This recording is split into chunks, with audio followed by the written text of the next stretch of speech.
சிந்தையை வைத்து தான் என் பழக்கவழக்கம் இருக்கு. ஆனால் என் சிந்தை என்னவா இருக்கணும்? அன்றன்றைக்கு அன்றோட தேவைகள் எனக்கு போதுங்கிற மாதிரி என் சிந்தை வைத்துக் கொள்ளுகாண்டவரே, எனக்கு எந்த கெட்ட பழக்கமும் வராமல் இருக்க பார்த்துக்கொள் சொல்லி அருமையாக ஞானி ஒரு தத்துவத்தை எழுதுகிறார். தேவனுக்கு சோத்திரம் உண்டாதாக. அப்போ இது என்ன தெரியுது? மறுபடியும் ஒரு எக்ஸாம்பிள்.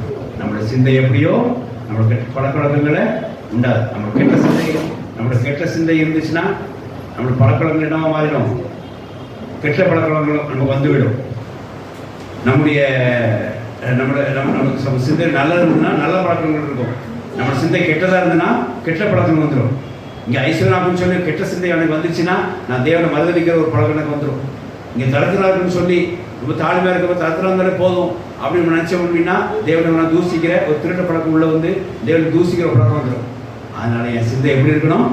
அன்றன்றைக்கு அது வந்து போதும் அப்படின்னு ஒரு திருப்திகரமாக இருக்க வேண்டும். தேவனுக்கு சோத்திரம் உண்டாதாக.